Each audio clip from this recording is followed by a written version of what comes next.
अब भगवान की एक और अवतार की कथा कहता हूं, तो ध्यान देकर के सुनो। बोले सुखदेव जी महाराज, धन्य है आपके इस अमृतमयी कथा का रसा शोधन करते करते मेरे को तृप्ति होती ही नहीं। इतनी अमृतमयी कथा आप मेरे को सुन कर आ रहे हैं, धन्य है आप। मैंने ऐसा कौन सा पुण्य किया जो आप सही के संत से हमारा समागम हो। निश्चय ही हमने कुछ पूर्व जन्म में अच्छे कर्म किए होंगे जो आज आपके सम्मुख दर्शन मिले। धन्य है। बोले सतयुग में प्रहलाद जी के प्रपौत्र राजा बलि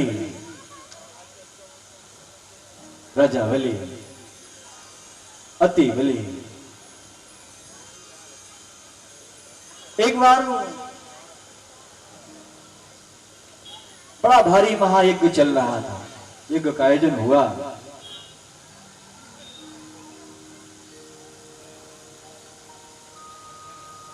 तब भगवान दिति के गर्भ से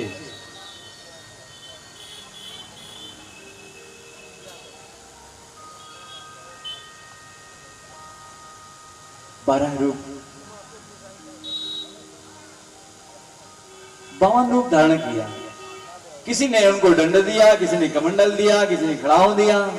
सभी देवताओं ने उनकी यथा व्यवस्था की।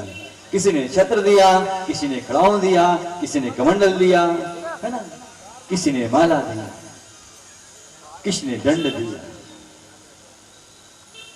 ऐसे छोटे छोटे पांव 5 वर्ष के हम आपके यहाँ क्षेत्र में कुछ जप करना चाहते हैं, पूजन करना चाहते हैं, तो हमको जगह दे दीजिए। बोले ले लीजिए, जो जगह देना, इतना बड़ा एरिया है, सब आपका है, ले लीजिए। बोले नहीं नहीं, ऐसे नहीं लेंगे, संकल्पित करके लेंगे, क्योंकि बाद में हमें कोई यहां से हटा ना सके। पता चला हम जब कर रहे हैं, कोई कहे भाई उठो उठो, अब झाड़ू लगाना है कि ऐसा करना, उठो उठो, तो हमारे कार्य में बाधा सृष्टि ना हो। बोले ले लीजिए जितनी आपको चाहिए। बोले नहीं, ज्यादा नहीं, हमको 3 पग भूमि चाहिए। कितनी? 3 पग भूमि चाहिए। बोले 3 पग और ले लीजिए।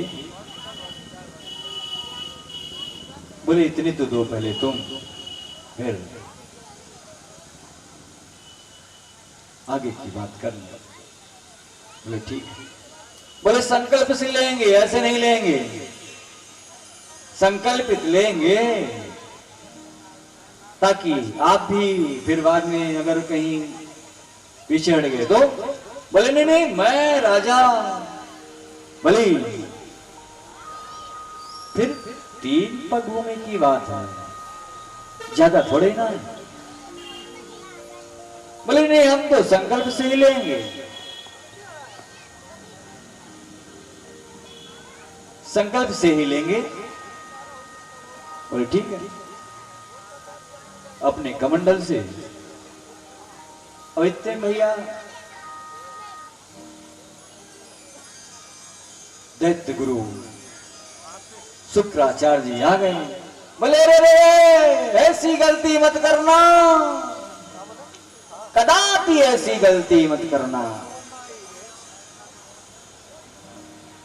ये छलिया नारायण है, 3 पग में पूरा ब्रह्मांड नाप लेगा, तीनों लोक नाप लेगा, तेरा सर्वस्व ले लेगा, तेरे पास कुछ नहीं बचेगा। बोले गुरुजी आप कैसी बात करते हैं? बोला ये बालक 3 पर भूमि की तो बात है। बोले नहीं नहीं। बोले ऐसा है गुरुजी कि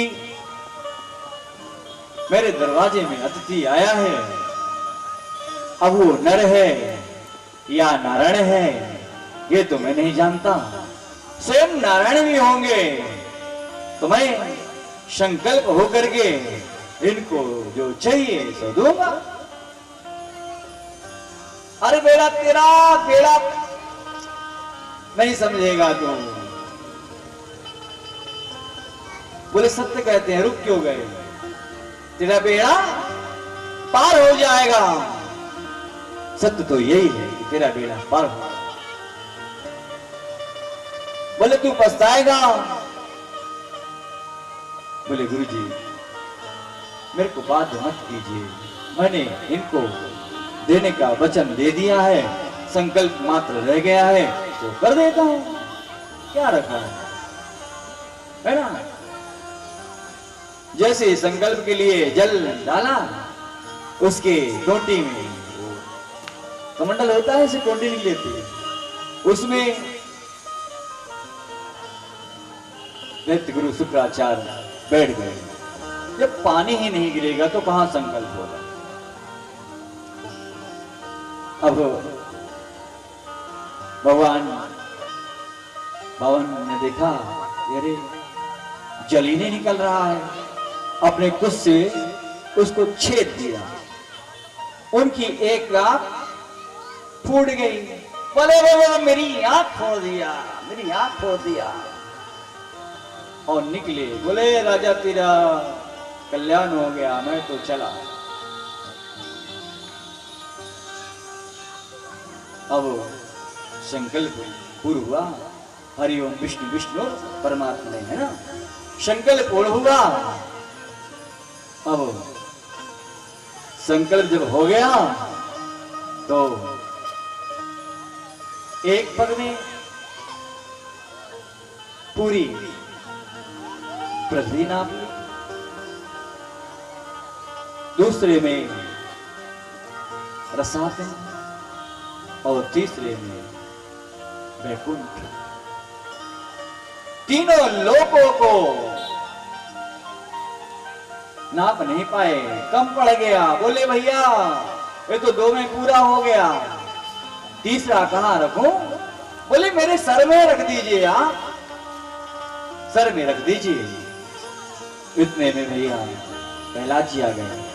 बोले हरे भगवान हरे भगवान हरे भगवान, श्री नारायण श्री नारायण। मेरे को विश्वास था कि आप हमारे कुल में हमारे नाती का उद्धार करने के लिए अवश्य आएंगे, अवश्य आएंगे, और आप आ गए। धन्य है, मेरा जीवन सफल हो गया। बोले प्रहलाद तुम कहां से आ गए? अभी तो शेष कुछ रह गया था। बोले प्रभु क्षमा बड़न को चाहिए, छोटन को उत्पात। आप तो सर्वेश्वर हैं, सब शक्ति संपन्न है, सारी सृष्टि ज्ञानात आपकी है, ये जड़ है, मूर्ख है, इसकी अज्ञानता पर इतना कुपित होना उचित नहीं है।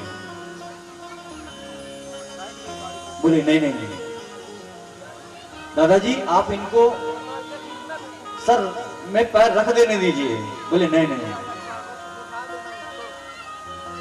नहीं प्रभु आप तीसरा पैर रख दीजिए, 3 पग भूमि ले लीजिए, नहीं तो ये बलि अपनी प्रतिज्ञा से पीछे हो जाएगा, मेरा सर्वस्व चला जाए, सब कुछ चला जाए, लेकिन मेरा संकल्प न टूटने पाए।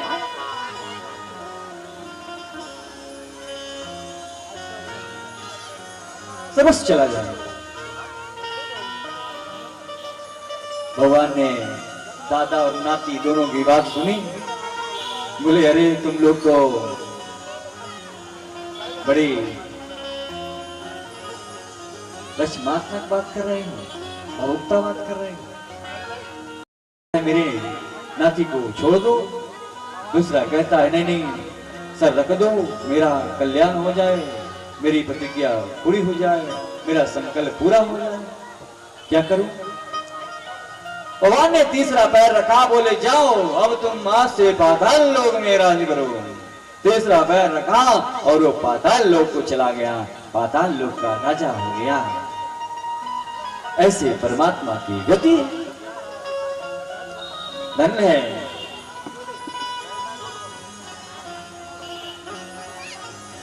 धन्य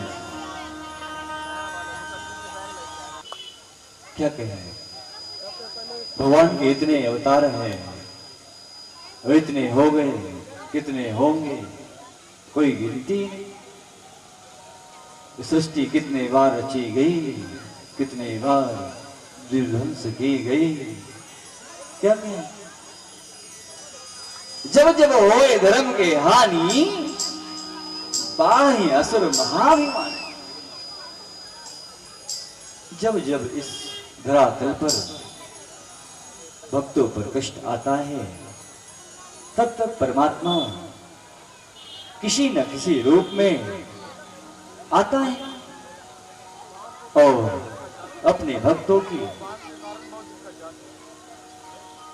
संकट को मिटाता है। धन्य है उनकी कृपा करुणा, धन्य है।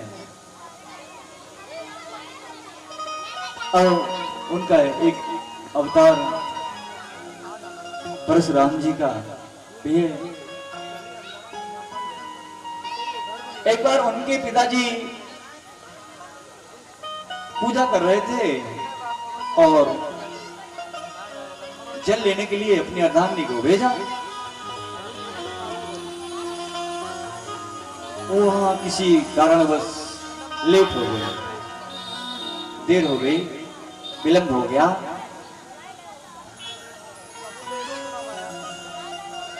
जब आई तो बोले इतनी देर हो गई। बोले क्या करूं,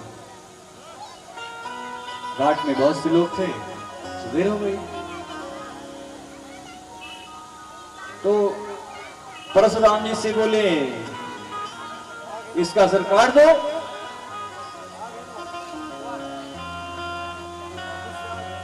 पहले तो उनसे जो बड़े थे दो भाई, उनसे बोला काट दो। बोले का नहीं नहीं काटते। अब बोले सर काट दो। परशुराम जी ने सर काट दिया। बोले मैं प्रसन्न हो गया, तू मेरा सच्चा पुत्र है, मैं प्रसन्न हो गया। बोले क्या चाहता है, जो तू कहेगा वो मैं दूंगा। वो अपने पिता की समर्था शक्ति को जानते थे। उन्होंने कहा मेरे को कुछ नहीं चाहिए, अगर आप दे सकते हैं तो मेरी मां मुझको दे दीजिए।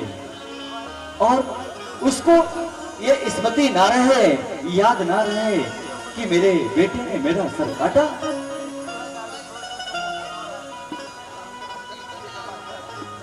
बोले तथास्तु तथास्तु।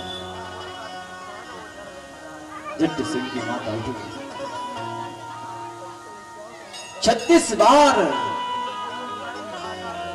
क्षत्रियों से पृथ्वी छीन करके उन्होंने ब्राह्मणों को दान कर दिया।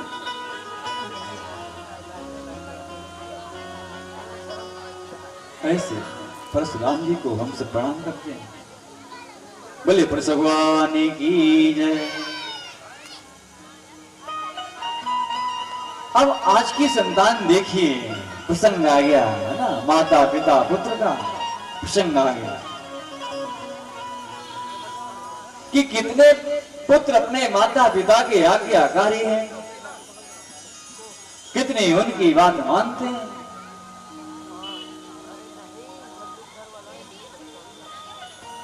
वास्तविकता सत्य यही है कि जो अपने माता पिता को सच्चे हृदय से भजता है, उनकी शरणागति रहता है, उनके कथा अनुजाई कार्य करता है,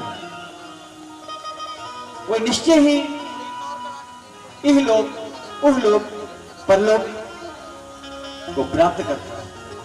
अगर माता पिता की सेवा आपने कर लिया, कैसे है?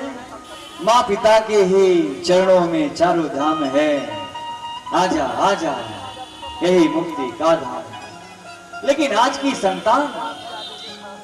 संतान उसको तुमने 4 कमरे दे दिए, मेरे को 2 दे दिए, उसको 2 दुकान दे दिया, मेरे को 1 दिया। अरे जो दिया सो दिया, क्योंकि समय से पहले भाग्य से ज्यादा न किसी को मिला है न मिलेगा। उसके भाग में उतना ही था, उसको मिला, तेरे भाग में इतना ही था, इतना मिला।